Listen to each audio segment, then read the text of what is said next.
ายดีพ่อแม่พี่น้อง Hi everybody Welcome to the show Let's go see from Noi Big Channel Anan say hi This is the grumpy one right here Alisa She wanna wear that hoodie and I don't want her to wear it Because มันบ่เข้าสุดกันสุดลูกนุ่งอันนั้นแล้วมันยุ่งยากโคตรเมื่ออื่นลูกก็นุ่งแหละไปโรงเรียนน่ะ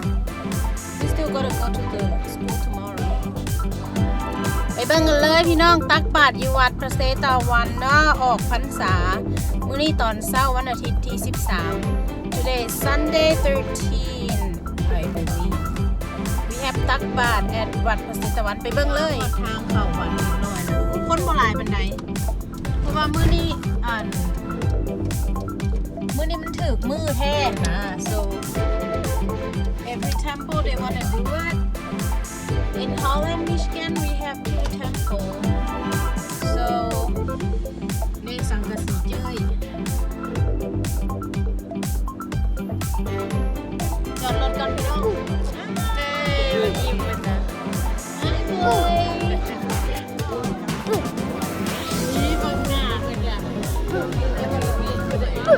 เข้าไปเบิ่งในmy channel เด้อโอเคเรื่องแก่มันใส่บาตรมันมีมาพูดมาชมภาพบรรยากาศคุณก็ออกพรรษาอยู่พูดเลยเห็นหน้าดอกงามโอ้เจอน้ำจันลงแล้วไม่ได้เจอมาจอยออก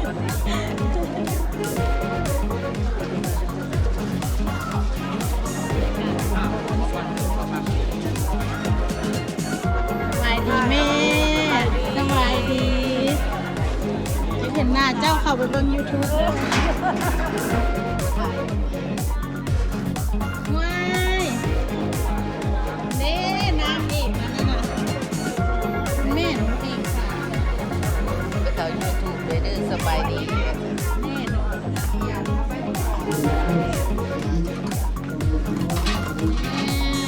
ออกพรรษาอยู่วัดแม่ตะวันเอ้ยคือมันพิมพ์กันเสือแท้เอ้าก็บอกแล้วเด้เอาปลาเนาะคนละจิตเป็นลมจะเป็นเดี่ยวคือว่าเอ้าหมูคนผสมแล้วก็ผสมอาทิตย์หน้าเฮ็ดเด้อคันผู้เทคออเดอร์แล้วออเดอร์แต่โดนบ่ยอมเลยโดนโอ้ยของใหม่จะโดนเสร็จแล้วแล้วก็ลงไอ้พวกนี้เนาะ3 โมง3 โมงเปิดแล้วล่ะเปิดห้องกินอันนั้นแล้วเขามันนัดเอาอาหาร3 โมงบ่ยากอาหารมันหมดไว้เว้ยก็เลยแล้วไว้เอาแหละขั้นผู้มือวันทีเห็ดมันกับบริเทศกันแล้วเอาคนมีอันนี้เราเทศออเดอร์แล้วจะคอยมือเห็ดเนาะเจลเห็ดยาดอกมันยังสีเห็ดดอยอยู่เด้อก็ขั้นผู้วันทีแล้วก็เช็คบอกเขาก็สิจำไว้ก็เพิ่งมาซุ่มผิดแล้วนี่อาทิตย์หน้าเห็ดกระลาเซลผู้กันโน่น้องบริเทลปีประจำกันเฮ็ดจังได๋เพิ่นบ่ได้ประกาศว่ามื้อใดเฮ็ดกะลาเซลเพิ่นเปิดมื้อวันประชุมหันแล้วเพิ่นกันนั้นแล้วมันฮู้ก่อนคือน้อยแล้วก็บอกกันแล้ว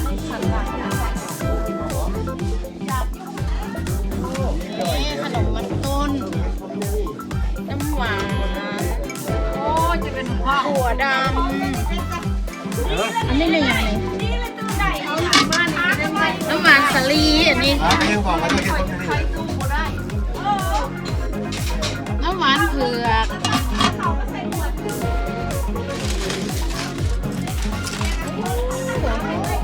ข้าวต้มถั่วอันนี้เป็น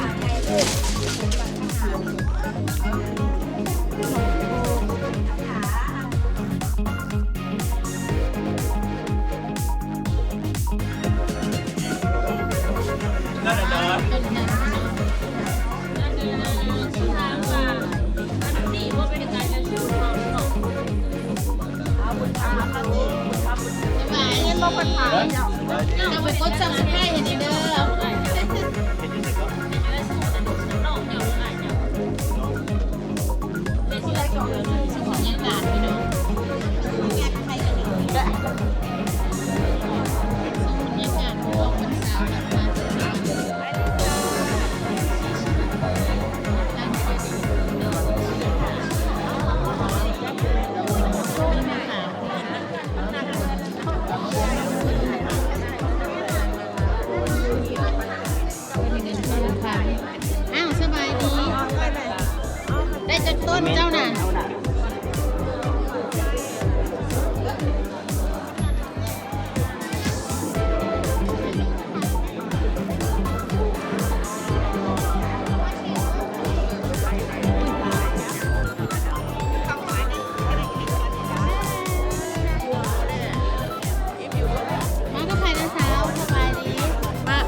ตอรี่โทรศัพท์อยู่วัด มื้อนี้บ่มีหยังหลายมา ก็ สาว เลย ข้าว บ่ ปุ้น ได้ กิน ถ่ายต่อกลับมาจากวัดแล้วมาเฮ็ดตำข้าวปุ้นกินนะพี่น้อง เมื่อคืนวานนี้ไปบวชบุญออกพรรษาเพิ่นบวชขาวอยู่วัด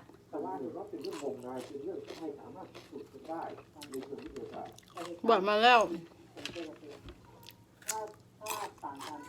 กลับมาบ้านมานอนบังเมืองหนังนอนบังเมืองเบิ่ง YouTube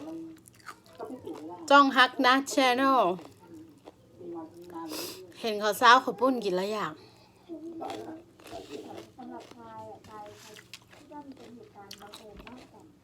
I sleep last night and then when I come back home from the temple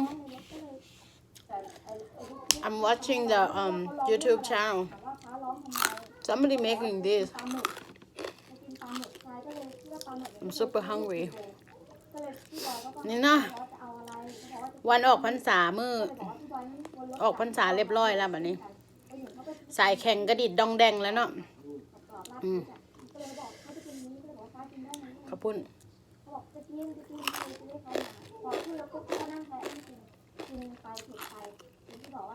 รู้ไหมว่าพี่ปูเวลากลับกรุงเทพทุกวันศุกร์เนี่ยเขาจะต้องซื้อปลาหมึกเนี่ยกลับไปด้วยตัวชายเองก็ไม่รู้ตัวชายไม่เคยรู้เลยว่าพี่ปูชอบปลาหมึกตัวนี้แต่รู้วันนั้นก็พี่บอยบอกเองว่าพี่ปูเวลาเข้าทุกวันศุกร์ก็จะเข้ากรุงเทพที่แบบ3 โมงเย็นเขาก็ต้อง บางบัวแห้ง กลับไปด้วยเขาชอบกินปลาหมึก สลัดพี่น้อง กินไทยไม่เห็นแต่เจ้าฟ้ากินไทย อันนี้คือเรื่องที่เหมือนว่าพิสูจน์แล้วตรงพูดง่ายๆมีอะไรที่ไม่ตรง ก็อย่างก็บางครั้ง แซ่บคักเลยเนี่ย ถ้าตอนนี้ก็คือพูดไม่ถูกเลยก็มีหรือไม่ถามแค่ว่า กินเช้าข้าวปุ้นมันต้องมือพี่น้องอย่าไปใส่ส้มใส่ไม่ถู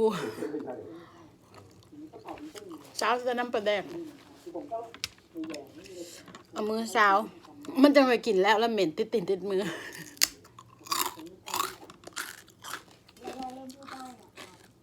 Stinky fish sauce noodle radish ภาษาลาวโมโหมันเป็นหยังบ้านเขามันปลูกบ่ขึ้นตอนเขาอยู่ลาวเคยเอาไปปลูกอยู่มันปลูกบ่ขึ้นมันเป็นอากาศมันร้อนที่บอก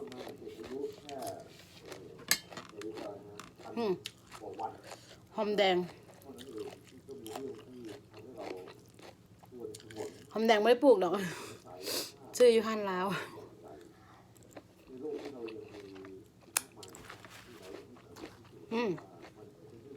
ยอหมูยอซื้ออยู่ห้านเวียด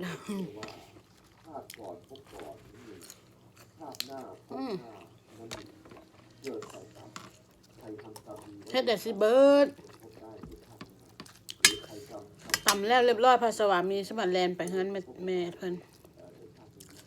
ไปหาอีแม่ก่อนเพิ่นว่า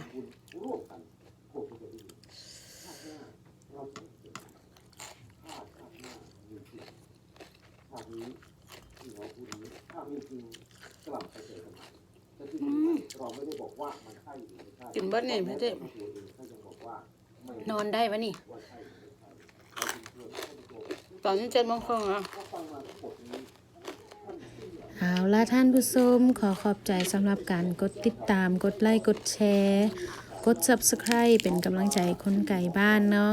หวังว่าทุกท่านคงจะมีความสุขได้รับการรับชมคลิปมวลๆจากน้อยบิ๊กเนาะ Thank you everybody for watching and please like share subscribe เป็นกำลังใจคนไก่บ้านขอขอบใจ